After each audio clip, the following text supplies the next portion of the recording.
Assalamualaikum warahmatullahi wabarakatuh. Bertemu kembali dan saya Dr. Indra Wijaya. Saya ahli bedah.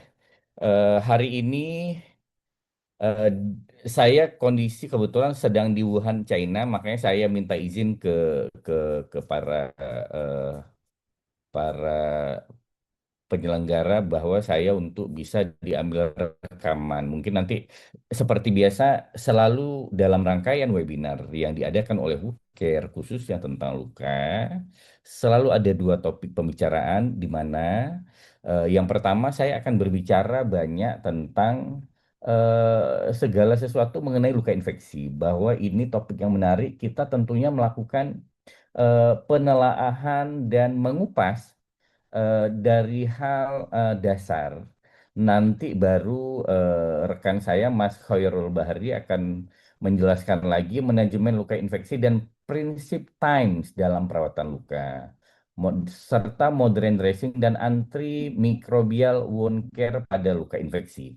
Nah, kita tahu bahwa sebagai eh, tenaga kesehatan yang memiliki interest di bidang perawatan luka atau yang sudah mencapai ke tahap wound care clinician, infeksi luka selalu menjadi masalah yang kita hadapi di lapangan sehari-hari. Dan kita tahu angkanya semakin lama semakin tinggi, dan teman-teman yang biasa tidak mengikuti atau tidak mendalami tentang luka, pasti jumlah pasien yang Anda hadapi di lapangan, di klinik, di praktek, atau di rumah sakit, atau di puskesmas, atau dimanapun tempat Anda bekerja, angkanya makin tinggi. Jadi mau tidak mau, suka tidak suka, ini harus kita dalami untuk menghasilkan satu protokol pengobatan yang terbaik agar hasil penyembuhan pada pasien bisa berjalan secara lebih cepat, lebih tepat, lebih efektif, dan lebih efisien. Dengan harapan semakin cepat pasien sembuh, maka semakin cepat pasien bisa kembali produktif. Nah, hari ini topik kita adalah manajemen infeksi luka dari akut ke luka kronis. Kita tahu bahwa luka akut sebenarnya bukan jadi hal yang terlalu menakutkan bagi kita. Tapi luka kronis ini sering jadi masalah dan banyak terjadi apa namanya terjadi false negatif. Jadi banyak kita menganggap ini bahwa ini benar luka kronis, tapi kita nggak mampu memahami karakteristik luka ini sudah sejauh mana. Nah, ini, nah, mengapa infeksi luka penting? Infeksi itu bukan sekedar hambatan penyembuhan, ya kita tahu kenapa dia menjadi luka luka yang infeksi, berarti kan ini pasti luka kronis yang tidak sembuh-sembuh, bukan tidak sembuh, gagal terjadi penyembuhan. Tetapi merupakan beban ekonomi dan klinis global yang meningkatkan morbiditas serta biaya perawatan kesehatan secara signifikan. Sebelum-sebelumnya saya banyak sekali melakukan melakukan pembukaan kalau kita membahas tentang luka kronis, angkanya semakin tinggi, problemnya semakin banyak di tengah meningkatnya prevalensi dari kasus-kasus penyakit metabolik, prevalensi dari kasus-kasus obesitas, sehingga luka ini semakin sering didapatkan. Semakin banyak kasus, maka kita tahu luka kronis itu sembuhnya sulit. Ada yang sembuh sampai 6 bulan, ada yang sembuh sampai 1 tahun, sehingga beban anggaran yang dikeluarkan oleh pemerintah, kalau itu ada ditanggung oleh insuren atau BPJS, itu akan tinggi sekali. Kalau Anda bayar sendiri, bayangkan tingginya itu luar biasa. Yang pertama, pasien tidak bisa bekerja, tidak bisa produktif. Yang kedua, ini yang keuangan yang udah kita pupuk selama ini yang harusnya bisa kita gunakan untuk hal yang lain. Contohnya misalnya untuk pendidikan anak yang lebih baik, tiba-tiba dana ini harus dipakai untuk menyelesaikan proses masalah luka infeksi pada pasien tersebut. Jadi implikasinya itu multiplier effect. Bukan hanya merusak si pasien, tapi merusak orang yang ditanggungnya, orang yang di sekitarnya, termasuk masa depan orang yang di sekitarnya. Itulah beban tanggung jawab kita sebagai wound care clinician yang baik untuk bisa menguasai dan memahami luka secara harfiah, secara apa namanya kalau dalam agama Islam itu secara kafah menyeluruh. Oke, top kita hari hari ini diberikan dua topik pada pembicara yang pertama. Saya lebih banyak membahas tentang perbedaan infeksi luka, infeksi luka itu sendiri, serta faktor resiko, patofisiologi dan lain sebagainya. Eh, Lalu nanti Mas Hoirul akan banyak membahas segala sesuatu yang bisa diterapkan di praktek klinis sehari-hari. Oke. Teks. Jadi per definisi ini menurut IWII 2022. Saya rasa ini lumayan terupdate. Infeksi luka adalah adanya mikroorganisme yang bereplikasi di dalam luka yang menyebabkan respon inang. Host respon. Inang itu apa? Tubuh pasien. Jadi intinya ada mikroorganisme yang patogen yang masuk di dalam sistem tubuh, apakah masih di permukaan, apakah makin dalam sampai ke dalam darah, sampai ke sistem. Intinya ada pola pergerakan dari mikroorganisme yang dia akan terus bereplikasi. Makanya nanti kita juga akan membahas level replikasi dia. Dari kolonisasi sampai sever sepsis sampai multiple organ failure. Lalu, luka akut, luka yang sembuh melalui proses fisiologis yang teratur dalam waktu yang diprediksi biasanya 30 hari. Malah, secara makroskopis, luka akut di bawah 7 hari itu bisa sembuh. Biarpun kita tahu bahwa proses penyembuhan ada 4 fase. Tapi secara makroskopis, luka akut ini seminggu selesai. Anda tidak perlu apa-apain, Anda hanya jaga luka tidak infeksi, dia sembuh sendiri tanpa banyak isu, tanpa banyak masalah. Kalau luka kronik, luka yang gagal melalui fase penyembuhan normal. Nah, di sini ditekankan sering terhenti di fase inflamasi. Biasanya selama 4 sampai 6 minggu biasanya. Tapi pada kasus-kasus luka kronis yang berat, khususnya nah, khususnya pada kasus apa diabetic foot ulcer, apalagi yang terjadi oklusi di pembuluh darah ini bisa sampai 6 minggu. Bisa sampai 6 bulan kawan-kawan, bisa sampai 1 tahun. Nah, jadi luka kronis ini lukanya tidak sembuh sesuai fase yang 4 tadi saya sebutkan. Nah, biasanya selalu di fase inflamasi. Makanya di Wukir topik kadang-kadang ini mirip, tapi penekanannya berbeda. Ingat kita pernah mengupas secara tuntas tentang apa namanya chronic inflammation trap.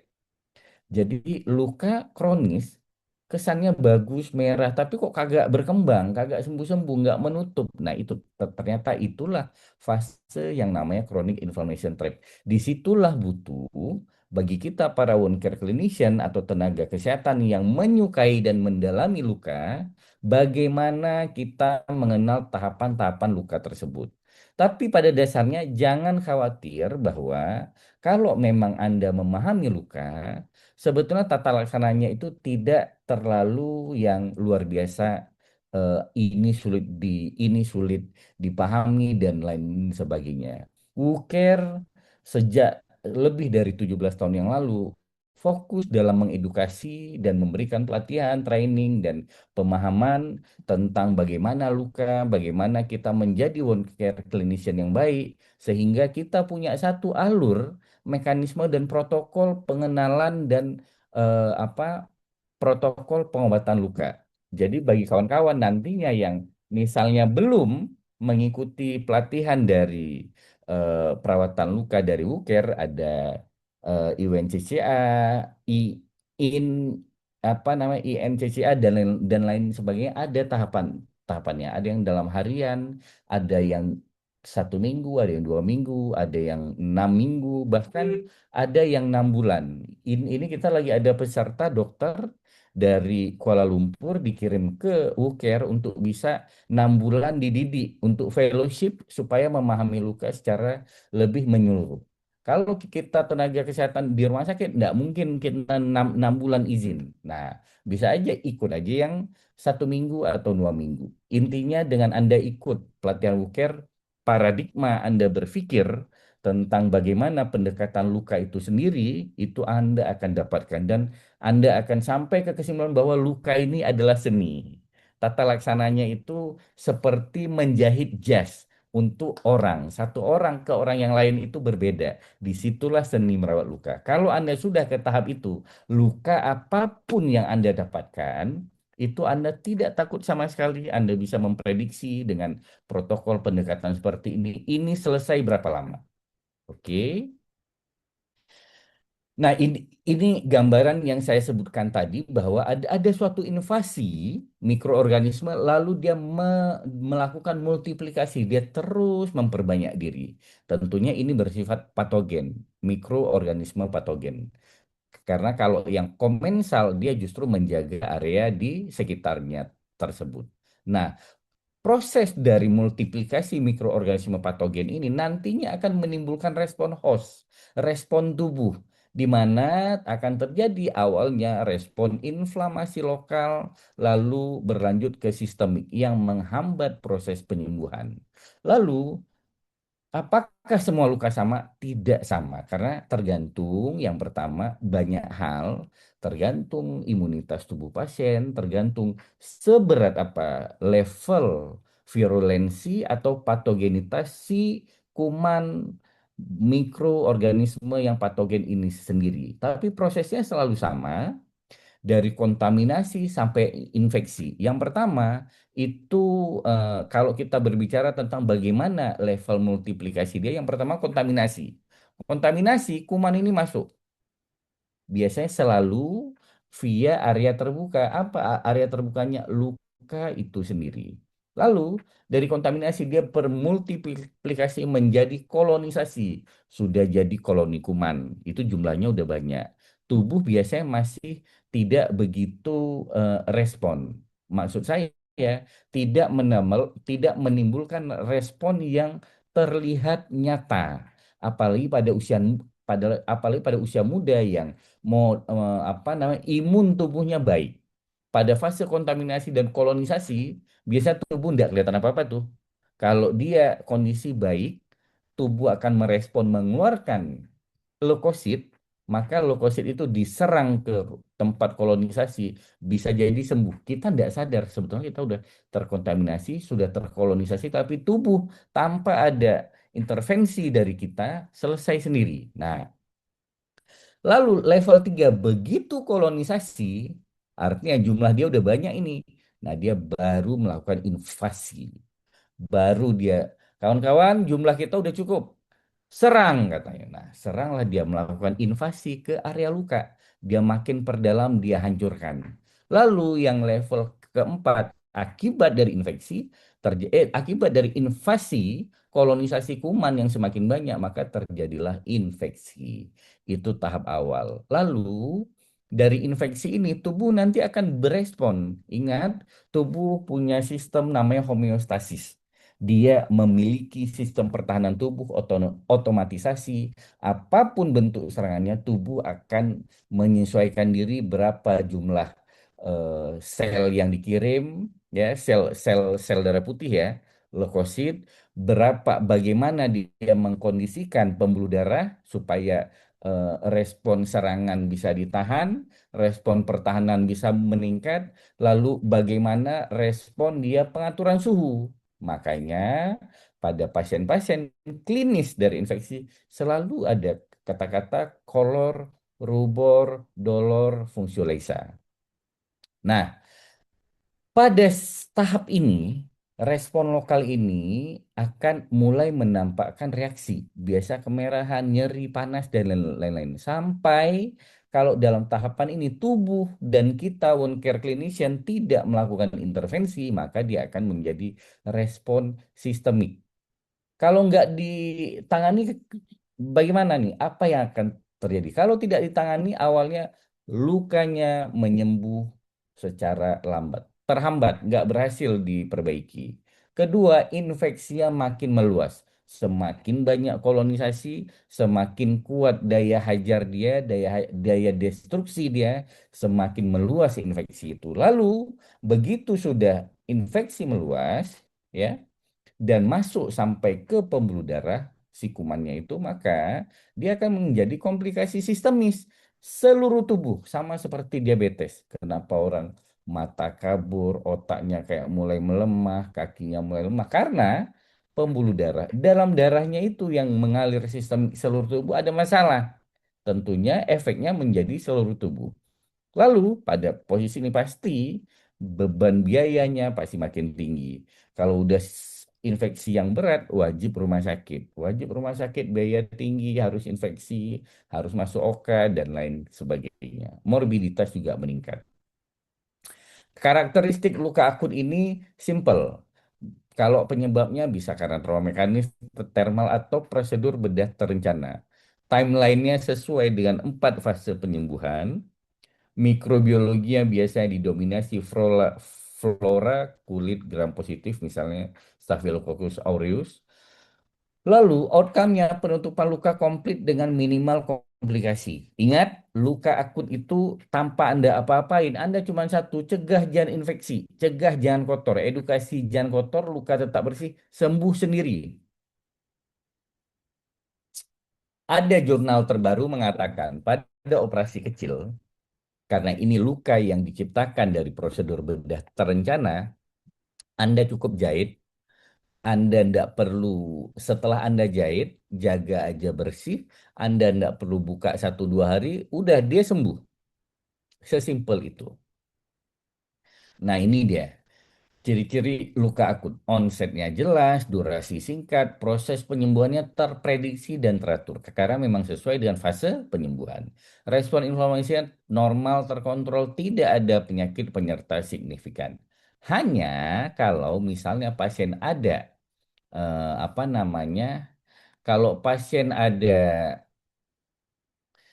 faktor predisposisi, faktor komorbid, maka hanya fasenya menjadi sedikit lebih memanjang. Itu. Jadi kalau pasien lukanya simpel dan luka akut pada pasien diabetes, Anda jaga tetap bersih, Anda jaga jangan kotor, jangan terkontaminasi, lalu Anda jaga glukos kontrolnya baik. Selama kontrol gulanya baik, pasti sembuh secara yang sama. Karena beda kita dan pasien diabetes hanya pada fase pengaturan kadar gula darah. Kalau gula darahnya normal, dia sama dengan kita. Makanya saya semua pasien gula selalu saya tekankan berkali-kali, ingat kontrol gula darah yang disiplin. Karena kalau Anda tidak kontrol gula darah dengan disiplin, sama aja bohong. Nah, ini contoh nih, luka akut gambar realistis. Yang pertama sayatan bedah, ini tinggal jahit aja itu selesai. Yang kedua luka robek. Nah, luka robek ini seperti ini. Kalau kena pisau misalnya, tidak sampai ke pembuluh darah yang utama, Anda cukup tekan saja, 3 5 menit lukanya berhenti. Tinggal Anda mau lukanya rapi atau tidak. Kalau rapi, Anda harus aproksimasi. Buat kulit ujung dengan ujung tepi luka itu menyatu dengan baik sehingga epitelialisasi muncul, skar yang muncul itu sangat minimal. Yang ketiga, misalnya ini abrasi nih karena gesekan permukaan lecet. Misalnya jatuh motor, jatuh sepeda ini sering ini gini. Ini kan hanya sebagian dermis. Anda rawat aja dia pasti akan kembali. Oke. Nah, karakter luka kronis. Kenapa yang selalu jadi gambarannya ini diabetic foot? Nah, karena kita tahu bahwa saat ini prevalensi angka luka kronis makin meningkat. Sorry, penyakit metabolik makin meningkat sehingga angka diabetes meningkat.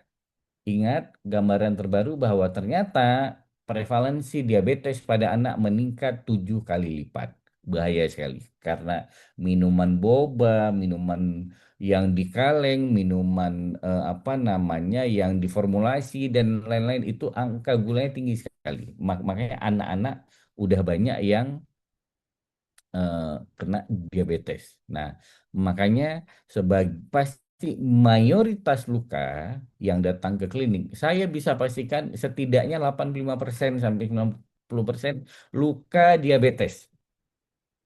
Luka kronik yang datang tempat adalah luka diabetes. Nah, Luka diabetes ini fasenya terjebak dalam inflamasi persisten akibat ketidakseimbangan biokimia. Jadi makanya ini namanya apa namanya chronic inflammation trap.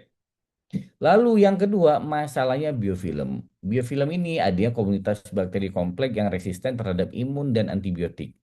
Pada luka kronis hampir 80% lebih ada biofilm. Tapi ingat, ini jangan juga jadi hal yang menakutkan bagi Anda. Biofilm itu adalah lapisan film. Jadi dia kayak Iron Dome-nya negara Israel. Dia melindungi kalau datang serangan dari Iran, maka itu dia nggak akan kena hancur di atas dengan Iron Dome-nya, Kubah. Nah, begitu juga pada luka Iron Dome ini menyebabkan Anda pakai salap apa misalnya Metcovazin yang sering apa saya gunakan selalu, Anda kasih antibiotik kagak bisa datang ke situ. Tubuh ngirim leukosit terhambat datang ke situ. Ingat pada luka diabetes selain jumlah migrasi sel leukosit terhambat, kualitas leukosit juga menurun. Lalu, masalah yang ketiga, iskemi, gangguan vaskularisasi sering menjadi penyebab mendasar.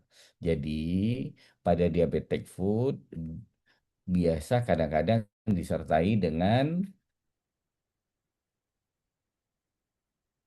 ya sorry, biasa disertai dengan pembuluh darah yang terdapat oklusi. Makanya saya selama ini sering dapat pertanyaan, dok, saya udah rawat dengan baik, saya diberi demam dengan baik, saya wound cleansing dengan baik. Kok lukanya justru bertambah parah cepat? Jawabannya hanya satu, saya bilang. Kalau kondisi seperti ini, cuman satu hal yang bisa menyebabkan luka kronik diabetic foot ulcer terjadi perburukan sampai menghitam dalam waktu yang cepat, sedangkan Anda sudah diberi demam, Anda sudah lakukan prinsip time tissue management, lalu inflammation control, Anda sudah lakukan itu semua kawan-kawan, tapi kok malahan nggak baik, bukannya tetap, tapi justru makin rusak, itu pasti ada masalah oklusi. Disitulah butuh rumah sakit, disitulah butuh diagnostik untuk arteriografi. Oke, ini luka kronis, gagal menyembuh. Lihat ada kegagalan fase di mana inflamasinya menetap. Lihat banyak mediator histokimia yang bekerja. Dulu kita udah pernah bahas ini secara detail. Lalu masalah yang kedua selain mediator histokimia yang tidak baik adalah adanya biofilm. Semua luka kronis hampir semuanya punya biofilm. Jadi itu jadi masalah, udah lukanya nggak baik. Kita bantuan dari luar nggak bisa datang, yang datang pun sedikit, sudah sedikit kualitasnya menurun. Artinya lukanya semakin terperangkap, nggak bisa maju-maju. Yang ketiga iskemi. Ingat, masalah dari luka kronis selalu iskemi, infeksi, biofilm. Tiga itu aja yang jadi masalah. Oke, gangguan perfusi. Nah, ini karakter luka kronis, tampilan klinis realistisnya kayak gini nih. Yang pertama ulkus diabeticus kronis, yang kedua apa namanya? Ini yang chronic pressure ulcer. Ini salah ini ya. Nah, jadi lihat, ada fase di mana ada kondisi purulen, ada kondisi SLAF. Nah, kalau Anda tanya kepada saya, "Do, ini ada luka macam ini. Gimana caranya?" Yang pertama, tetap ingat Anda lihat luka tidak boleh hanya lihat luka seukuran 3 cm ini, kawan-kawan. Lihatlah parameter sistemik, ya. Ada masalah apa aja dia, masalah malnutrisi kah, usia tua, kan ada hal yang bisa kita perbaiki, ada hal yang tidak bisa kita perbaiki. Usia tua, lalu luasnya luka, ada eksudat atau tidak, levelnya atau tidak. Intinya lukanya apa? Kesepakatan kita, luka harus posisi dalam kondisi lembab. Kalau seperti ini, maka kalau yang di kanan kan eksudat ini, pastikan ini eksesif eksudat ini diabsorpsi semaksimal mungkin.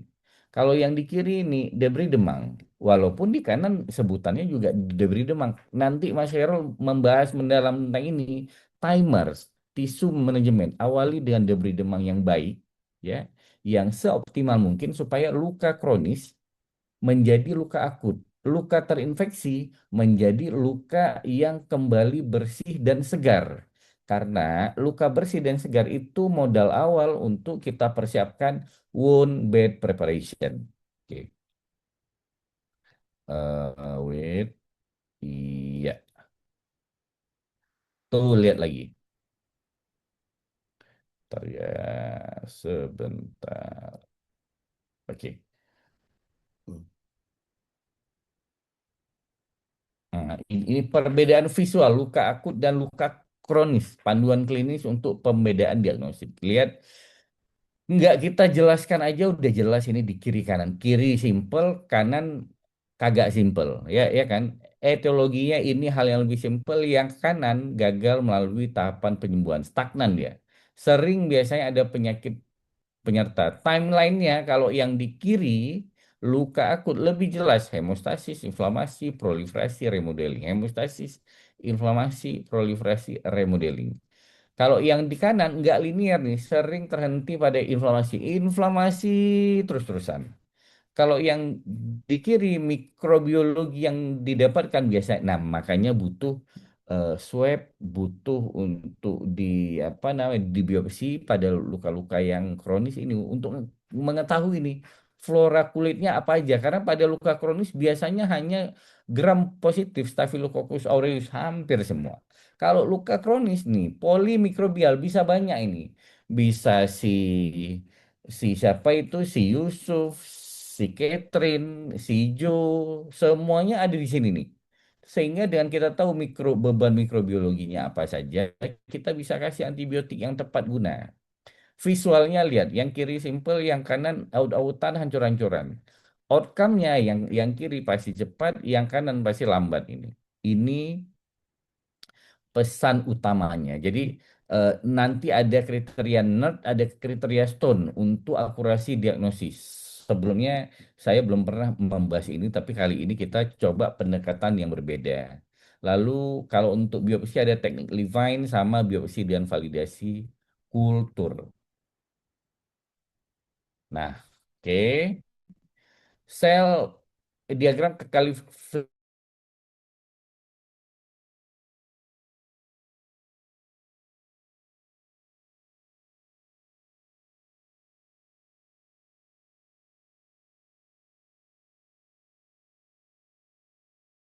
aplikasi infeksi luka. Ingat yang dalam superficial itu hanya tidak sampai ke otot. Kalau yang dalam itu sampai ke otot. Kalau yang organ atau sampai yang rongga maka sampai di bawah otot, sampai di bawah peritoneum. Itu bedanya infeksi luka operasi. Nah, diagram fase penyembuhan luka yang saya sebutkan tadi ada hemostasis, inflamasi, proliferasi, maturasi. Ini tentunya saya tidak perlu jelaskan lagi. Tiap hari selalu kita reminding ini. Oke. Ini perbedaan akut dan kronis.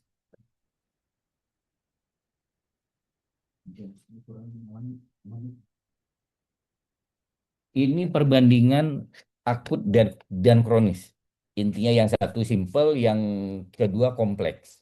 Oke, tingkat destruktifnya tentu beda, eksudatnya tentu beda, biofilmnya levelnya tentu beda, durasinya tentu beda.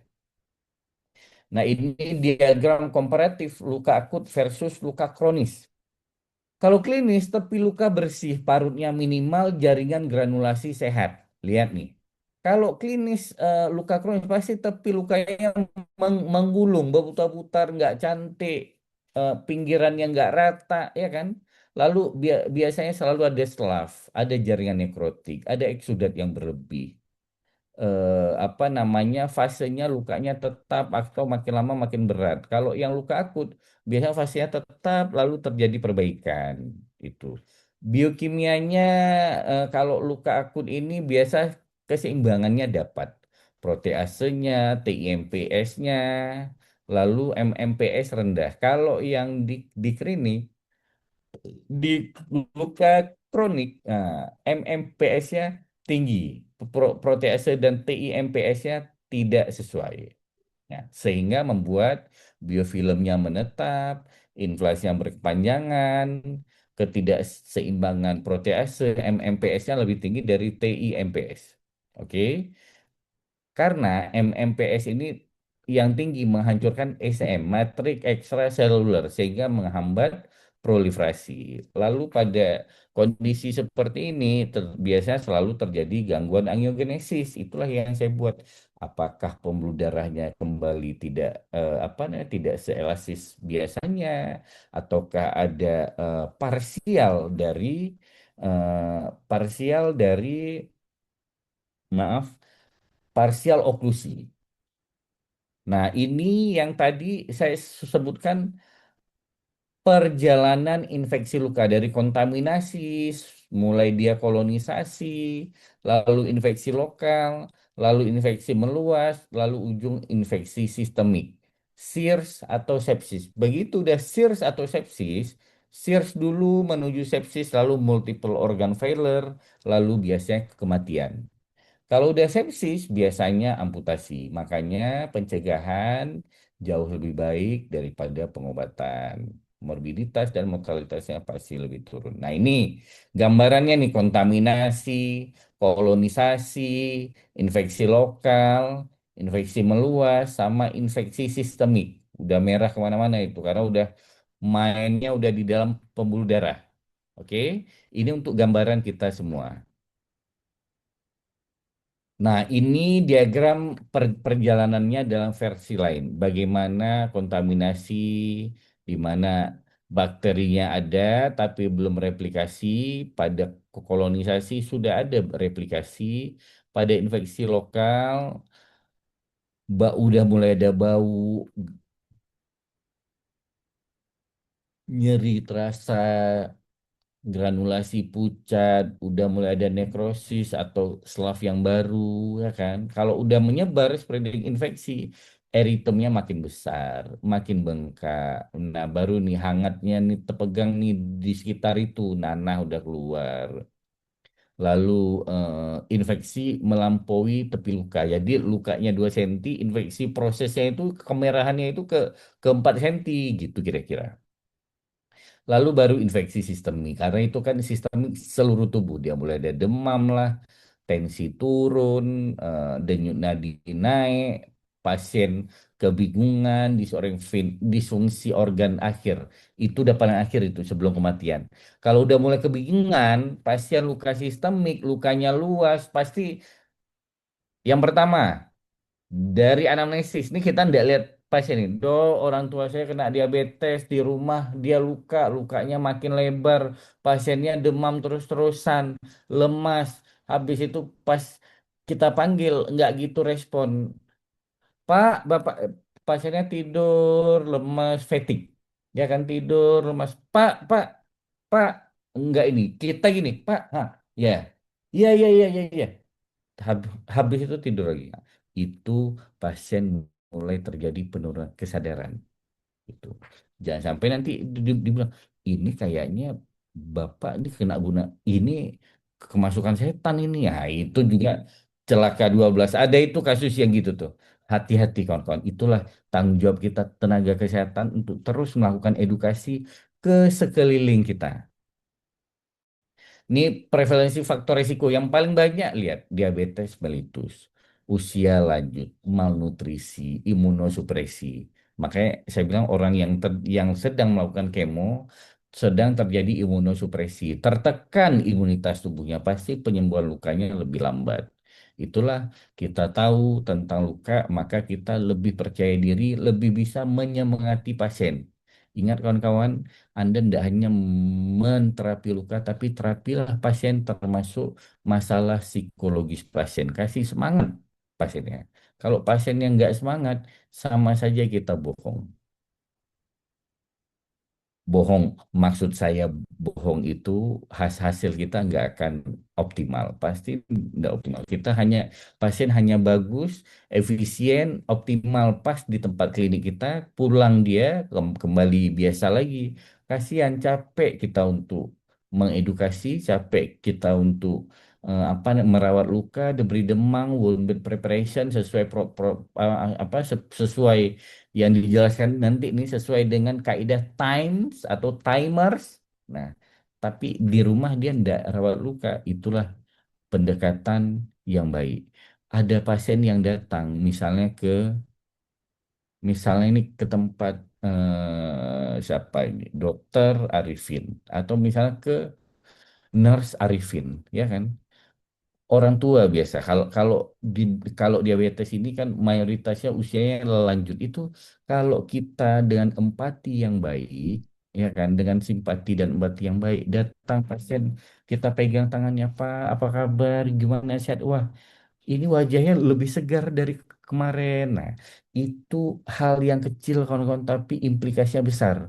Habis itu lihat pasien mukanya murung, ini kita tahu dia stres ini. Langsung bilang, Pak, kenapa susah? Apa yang nggak bisa? Tuhan ini udah kasih penyakit, nggak mungkin nggak kasih obat. Bapak harus semangat. Ini Bapak lukanya baru segini. Minggu lalu saya dapat pasien Pak 4 kali lebih berat. Jalan udah nggak bisa. Bapak ini masih bisa jalan, masih bisa ibadah. Ini Pak lu, nih kasih api. Makanya dokumentasi itu penting.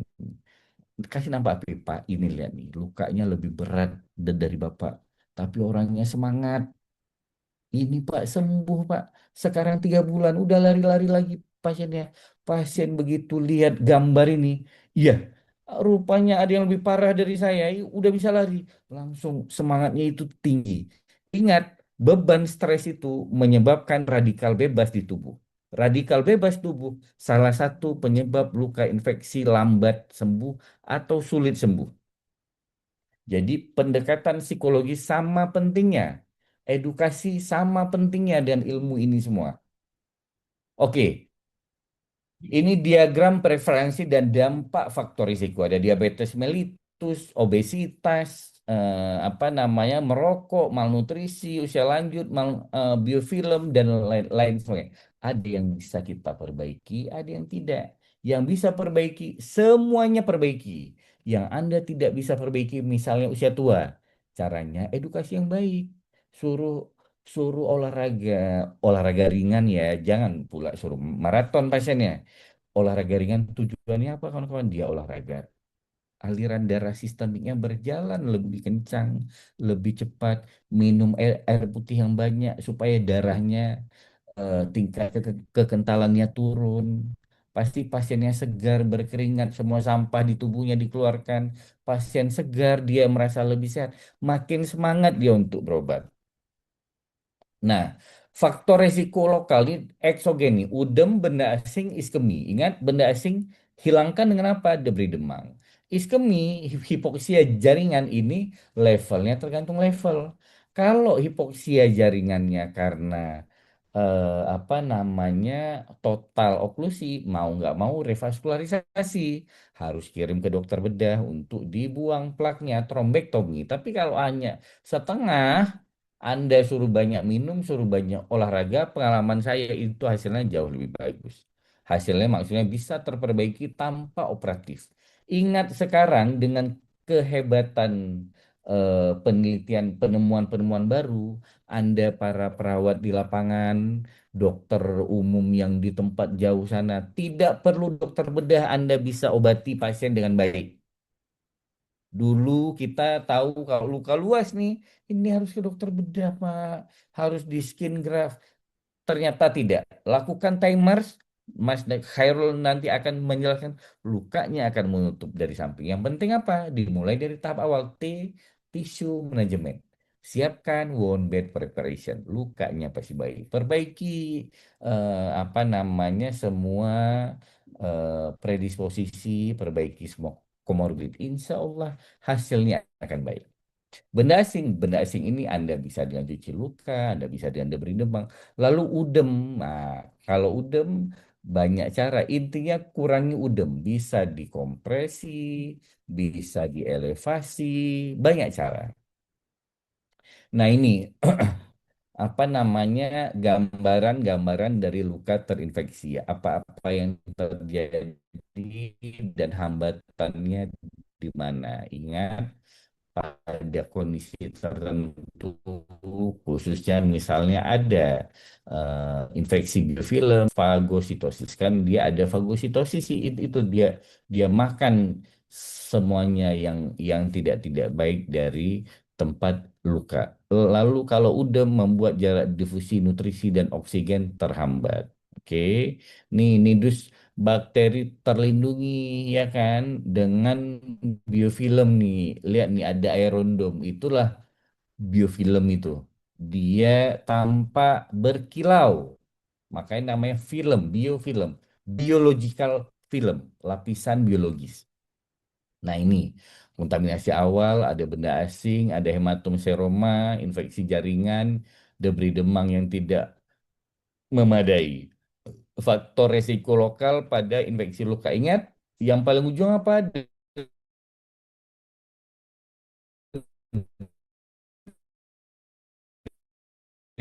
Mohon maaf karena mohon maaf karena di sini saya kebetulan lagi di Wuhan ini. Jaringan di Cina kita sering dibatasi, jadi agak hilang tadi. Kita lanjut nih dari sini. Dari diagram faktor resiko lokal. Nah, yang saya sebutkan tadi bahwa selalu faktor resiko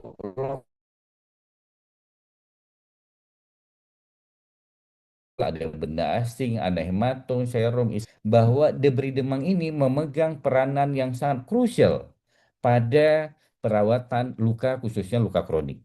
Ingat, Times itu selalu diawali oleh tisu manajemen, bagaimana kita melakukan debri demang yang tepat untuk memberikan wound bed preparation yang ideal. Karena dengan wound bed preparation yang ideal, maka semuanya bisa dipersiapkan untuk menjadi penyembuhan yang lebih optimal. Nanti Mas Herul saya yakin sekali akan membahas times ini atau timers ini dengan jauh lebih mendetail. Oke, kita lanjut ya. Nah, jadi biofilm ini selalu jadi masalah utama yang membuat luka itu tidak sembuh-sembuh karena antibiotik tidak bisa masuk, lalu fagosit nggak tidak bisa terjadi fagositosis, lalu memerlukan diberi demam mekanis rutin untuk eradikasi karena biofilm itu setelah kita diberi demam, maka dia akan dalam 24 jam, dia akan hidup lagi 24 sampai 72 jam. Makanya pada beberapa kondisi luka kronis yang berat butuh periodical debri demam. Nah, apa itu? Dia ada bakteri, ada matriks ekstraseluler terbungkus dalam EPS yang tadi. Sehingga semua sel imun dikirim ke situ terhambat, koneksi intern Anda tidak stabil. Antibiotik tidak bisa masuk, ya jadinya lukanya tidak sembuh-sembuh. Nah, ini gambaran dari biofilm. Banyak banyak hal. Kalau dari gambaran ini, kalau masih selalu seperti ini, kita kita kasih obat-obatan yang baik ke situ, kita kasih apa namanya metcovazin, kita rawat luka itu tidak bisa hilang. Ini harus diberi demam. Kalau lukanya tidak terlalu berat, Anda dan wound can cleansing yang kencang aja, makanya sekarang sudah ada hydro pressure wound cleansing. Tekanan yang tinggi membuat biofilm itu semua hilang karena sebetulnya dia tipis. Ini patofisiologi, manifestasi, dan diagnosis. Patofisiologinya selalu ini, adesi dan kolonisasi bakteri. Perjalanannya selalu seperti itu. Pertama, ada penempelan si kuman ke situ, lalu nanti dia menyesuaikan diri, terjadi kolonisasi. Tubuh masih belum tahu ini. begitu dia kolonisasi pasti akan menimbulkan infeksi dan spreading infeksi. Nah, ini gambaran-gambaran bacterial adhesion, pembentukan biofilm. Dia ingat selalu gambarnya itu karena lapisan biofilm, lapisan film biological, maka dia pasti nampak berkilau. Itu tidak lain tidak bukan adalah biofilm. Pastikan luka itu nggak berkilau, biofilmnya udah nggak ada. Oke. Lalu ini lihat yang di samping kolonisasi dari bakteri. Lalu ini gambar luka kronik dengan biofilm dan selaf. Ini debris demang yang baik, baru kita bisa siapkan yang lain. Yang kedua, luka kronik dengan debris, jahitan, dan pus. Biasanya itu karena apa namanya luka diabetik. Ini peran destruktif dari metrik metaloproteinase. Dalam kondisi infeksi kronis terjadi overproduksi MMPS ini. MMPS yang tinggi membuat degradasi matriknya berlebihan dan ini menyebabkan rusaknya faktor pertumbuhan. Growth faktornya rusak dan matrik kolagen yang baru terbentuk sehingga luka gagal nutup. MMPS yang terbentuk tinggi ini growth faktornya merusak, matriks kolagennya rusak, jadi lukanya gagal menutup. Jadi terus dia berhubungan. Lalu ada keseimbangan inflamasi luka. Pada luka kronis tidak terjadi keseimbangan inflamasi luka. Dia level penghancurannya lebih tinggi lagi daripada level perbaikan. Kan kita tahu ada katabolisme, ada anabolisme. Kalau di fase luka yang terinfeksi, luka kronis, tingkat mediator inflamasi yang negatif, yang patogen itu jauh lebih tinggi. Sehingga kalau kita lihat tingkat sitokin pro-inflamasi, interleukin 1 alfa, TNF alfa, terhadap waktu dia fasenya selalu tinggi.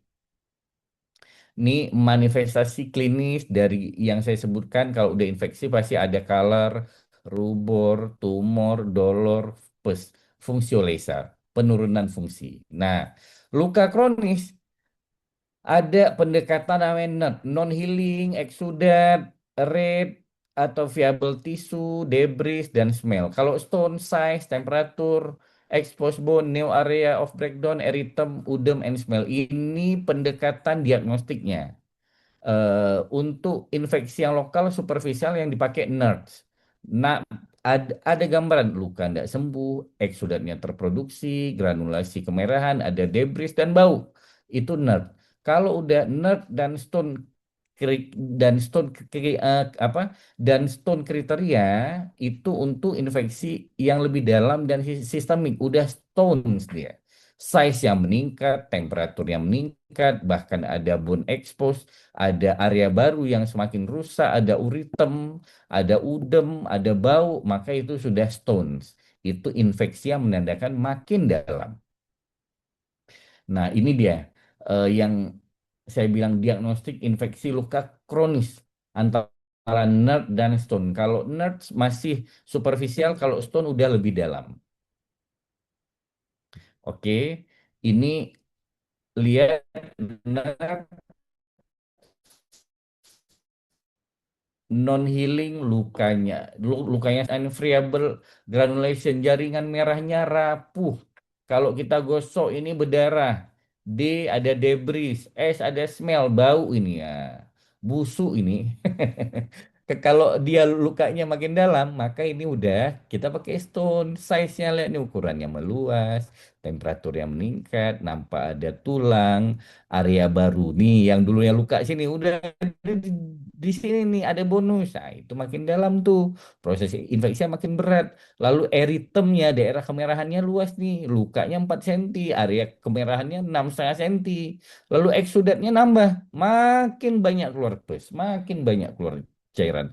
Lalu fetid smell, nih bau busuk yang menyengat. Kalau di nuts masih bau amis, baunya nggak enak. Kalau udah di stones udah bau busuk. Nah, itu intinya tandanya makin dalam. Oke, next. Ini klinis nut dan stone.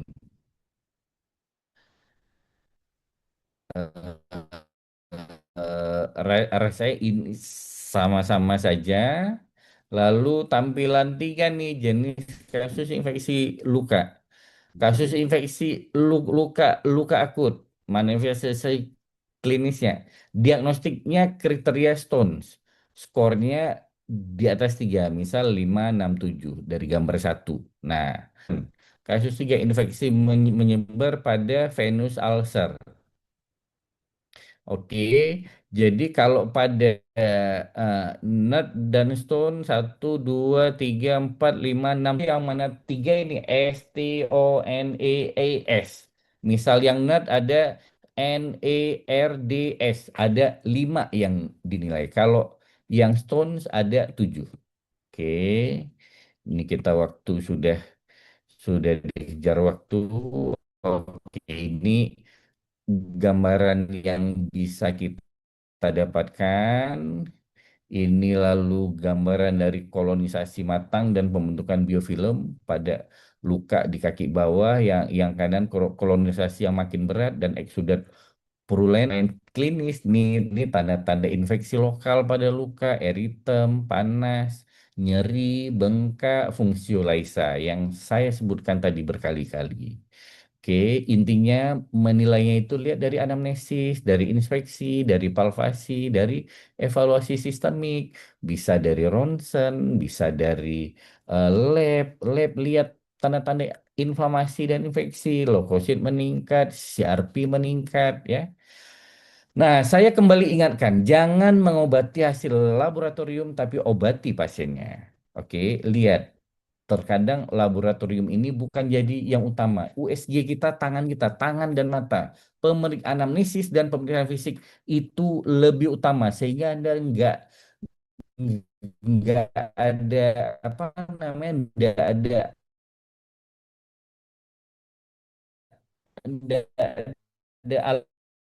alasan untuk manja kepada teknologi ini. Saya ndak bisa, ini lukanya eh, ada osteomyelitis atau ndak seperti itu. Ingat, superficial, ada yang dalam, ada yang rongga.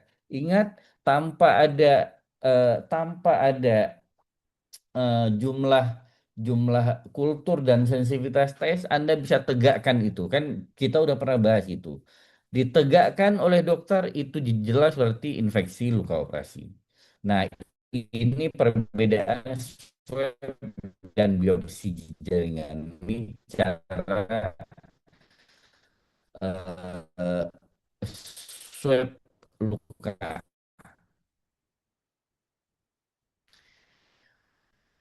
Swab luka ini keuntungannya bisa dilakukan di mana saja. Tapi untuk yang anaerob itu kurang tepat, karena anaerob pasti dia di dalam. Sehingga, oke, kita kita lanjut lagi. Oke. Nah, ini perbedaan antara swab dan biopsi jaringan. Tetap ada kelebihan dan keuntungan masing-masing. Swab mudah dilakukan di mana saja, tapi tingkat sensitivitas dan efektivitas tidak sebaik biopsi jaringan. Gold standar tetap biopsi jaringan. Tapi ingat, hindari swab pada luka yang ada slough atau nekrosis tebal. Karena waktu kita swab nggak dapat yang kita cari. Lalu sebelum swab, bersihkan luka sebelum pengambilan sampel biar tidak ada false negatif. Lalu ambil jaringan dari area yang dalam dan aktif. Bisa di tepi atau dasar luka untuk mencari yang kuman yang sesungguhnya yang ada di situ. Lalu kirim sampel segera ke lab dan media transportasi yang sesuai. Jangan sampai swab dan biopsinya udah benar, medianya nggak benar, sama aja bohong. Nah, intinya waspada infeksi sistemik. Kalau udah infeksi sistemik itu morbiditas dan mortalitasnya tinggi. Kalau Anda jumpa kasus ini, segera inisiasi antibiotik sistemik. Ini kalau udah infeksi sistemik, kirim segera ke rumah sakit. Kalau Anda terbatas, Anda harus segera pasang infus. Anda harus segera kasih antibiotik yang parenteral. Nggak bisa antibiotik oral. pertimbangkan intervensi bedah darurat, diberi demam atau drainase. Kalau Anda di lapangan, Anda di daerah yang jauh, daerah perbatasan, nggak ada dokter bedah, nggak ada rumah sakit, langsung lakukan pasang infus, kasih cairan yang banyak, periksa lab sesuai yang ada, apapun yang ada lakukan, lalu intervensi bedah darurat. Anda tidak bisa lakukan bedah, Anda lakukan CSWD. Konservatif, sharp wound debris demam. Lakukan secara periodik, cuci luka yang baik. Saya di semua kapasitas, semua acara selalu bilang, pencucian luka yang baik, apalagi pada kasus yang eksesif eksudat, setidaknya mengurangi 80% beban mikrobial. Oke, jadi biarkan 20% sisa dihajar oleh tubuh, dihajar oleh antibiotik, dan lain sebagainya. Nah, take home pay-nya adalah ingat identifikasi awal menentukan strategi terapi. Biofilm ini satu hal yang berbahaya pada luka kronis, membuat luka tetap stagnan, tidak sembuh-sembuh. Pastikan Anda kenal biofilm, tata laksana, selesaikan dia, berikan tisu manajemen yang baik, persiapkan wound bed preparation yang ideal. Pasiennya insya Allah pasti sembuh. Tapi ingat, tetap pegang terhadap masalah-masalah apa namanya penyakit penyakit predisposisinya penyakit seperti diabetes dan lain sebagainya. Itu juga sama pentingnya. Lalu klinis, diagnostik itu penting. Gunakan kriteria NERD atau STONE untuk akurasi diagnosis. Kultur juga penting untuk melihat mikrobiologis agent apa yang bisa kita lakukan untuk memberikan antibiotik yang paling kuat pada kondisi tersebut. Mungkin ini yang bisa saya sampaikan, lebih dan kurang saya mohon maaf. Mohon maaf atas ketidaknyamanan karena jaringan yang terkadang hilang. Tetap semangat untuk seluruh kawan-kawan perawat, dokter, dan semua tenaga kesehatan yang ada. Teruslah kita menambah apa namanya menambah keilmuan, kognitif, kompetensi, jam terbang, dan skill yang insya Allah nantinya akan makin berguna untuk seluruh pasien kita. Lebih dan kurang saya mohon maaf. Salam sukses untuk kita semua. Wabillahi taufik wal hidayah. Wassalamualaikum warahmatullahi wabarakatuh.